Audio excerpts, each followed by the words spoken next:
दोस्तों, अगर आप कामयाबी की बुलंदियों पे खड़े किसी इंसान को अपने घमंड के चलते डूबता हुआ देखना चाहते हैं तो उसका जीता जागता उदाहरण आप सोनू निगम को देख सकते हैं। दोस्तों, क्या आपने कभी सोचा है कि पूरे बॉलीवुड पे राज करने वाला ये शख्स आखिर बॉलीवुड से अचानक कहां गायब हो गया? अगर आप नहीं जानते हैं तो डोंट वरी, आज की इस पूरी वीडियो में हम आपको बताएंगे सोनू निगम की जिंदगी से जुड़ी कुछ अनसुनी कहानियाँ। सोनू निगम का जन्म 30 जुलाई 1973 को हरियाणा के फरीदाबाद में हुआ था और उनके पिता भी अपने जमाने के काफी अच्छे गायकार थे, जिस वजह से सोनू निगम को गायकी तो विरासत में ही मिली थी। सोनू निगम के पिता अपने दौर में शादी और पार्टियों में गाया करते थे। वहीं सोनू निगम महज जब सिर्फ 4 साल के थे तो वो एक बार अपने पिता के साथ एक प्रोग्राम में गए थे, जहां सोनू निगम ने पहली बार स्टेज से मोहम्मद रफी का गाना गाया था और वो गाना था क्या हुआ तेरा वादा। और उसी गाने को सुनने के बाद सोनू निगम के पिता सोनू निगम से इतना ज्यादा प्रभावित हो गए कि अब वो जिस भी प्रोग्राम में जाते थे सोनू निगम को अपने साथ ही लेके जाते थे। और फिर देखते ही देखते सोनू निगम और उनके पिता आगम निगम की जोड़ी कमाल करने लगी। वहीं ये बात भी कम दिलचस्प नहीं है कि कैसे हरियाणा के छोटे से शहर फरीदाबाद में शादी और पार्टियों में गाने वाला एक शख्स हरियाणा से निकल के अपनी आवाज के दम पे पूरे बॉलीवुड पे छा गया। अब सोनू निगम के 18 साल के होने तक उनके पिता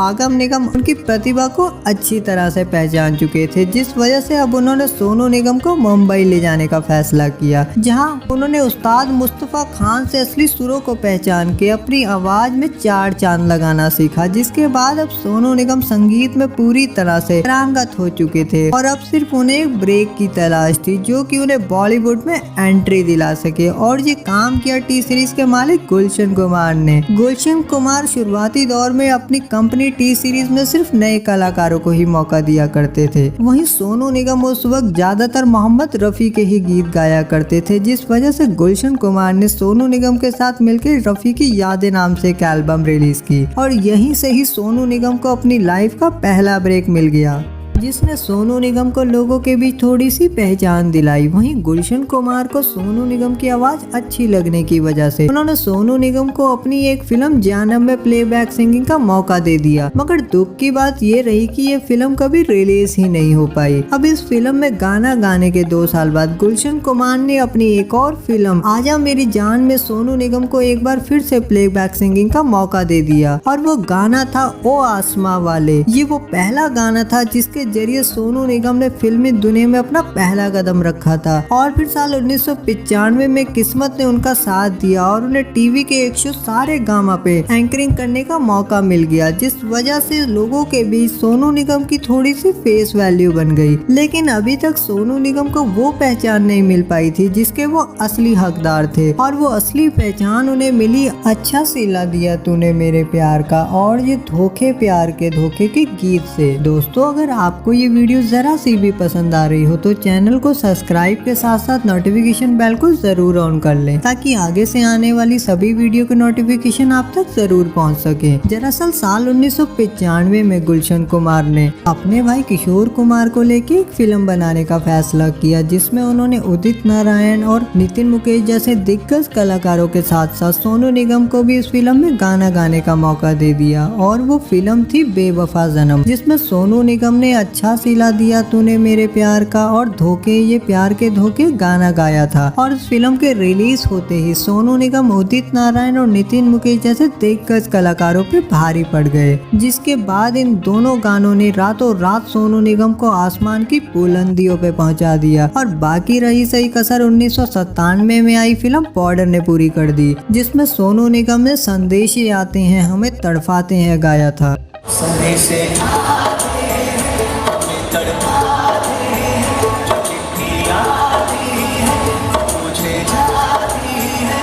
घर कब आओगे, घर कब आओगे, लिखो कब आओगे कि तुम बिन ये घर सुबह सुबह। अब तो तो मानो जैसे सोनू निगम कामयाबी के घोड़े पे ही बैठ गए थे। उस दौर में एल्बम्स का काफी चलन हुआ करता था और हर सिंगर अपनी अपनी एल्बम्स बना के रिलीज किया करता था। वहीं अब बेतहाशा कामयाबी मिलने के बाद सोनू निगम ने अपनी किस्मत को यहाँ पे भी आजमाने का सोचा और उन्होंने अपनी एक दीवाना नाम से एल्बम रिलीज कर दी। और इस एल्बम के रिलीज होते ही सोनू निगम युवाओं के बीच इस कदर फेमस हो गए कि पूछिए ही मत। और फिर इस एल्बम की कामयाबी को देखते हुए सोनू निगम ने अगले ही साल एक और एल्बम रिलीज कर दी जिसका नाम था जान। और इस एल्बम ने तो कामयाबी के झंडे गाड़ते हुए अपनी पिछली एल्बम दीवाने को भी पीछे छोड़ दिया।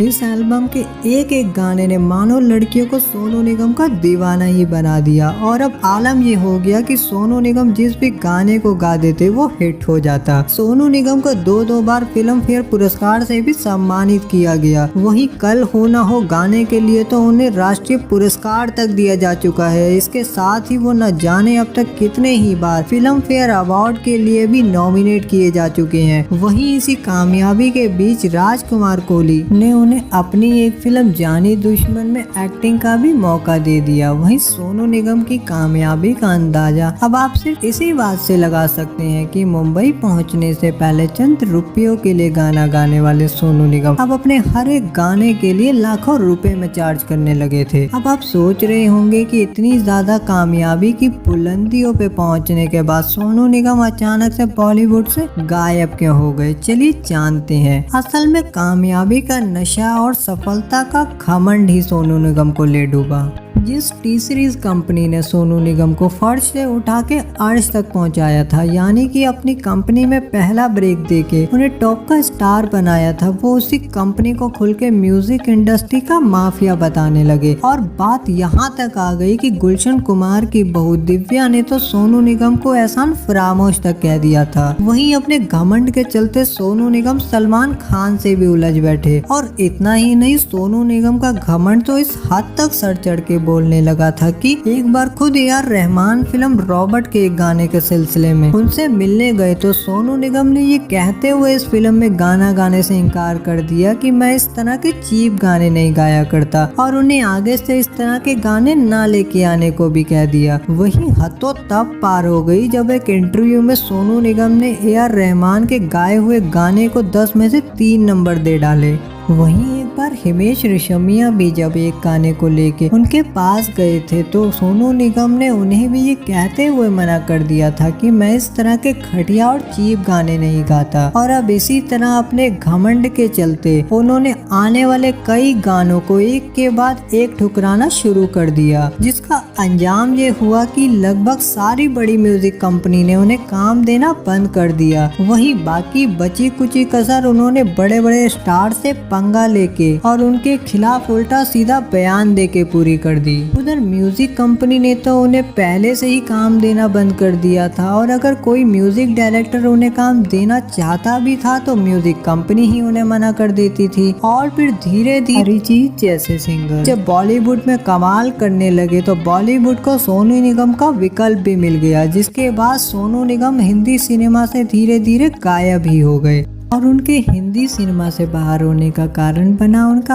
अपना घमंड और म्यूजिक कंपनी और बड़े बड़े स्टार से पंगा लेना। वैसे आपको बता दें, सोनू निगम के पास पैसों की कोई कमी नहीं है। वो अपनी फैमिली के साथ काफी आलीशान लाइफ जीते हैं। वहीं उनके पास भारत और दुबई को मिला के करोड़ों रुपए की प्रॉपर्टीज भी हैं। साथ ही अब वो अपने इंटरनेशनल टूर्स और तमिल, कन्नड़ जैसी कई भाषाओं के लिए भी गाते हैं। वहीं कभी कभी बॉलीवुड में भी आपको उनका इक्का दुक्का गाना सुनने को मिल ही जाता है। तो दोस्तों, अगर आपको ये वीडियो पसंद आई हो तो चैनल को सब्सक्राइब के साथ साथ बेल आइकन को ऑन करना बिल्कुल ना भूलें इसी तरह की और वीडियोस को देखने के लिए।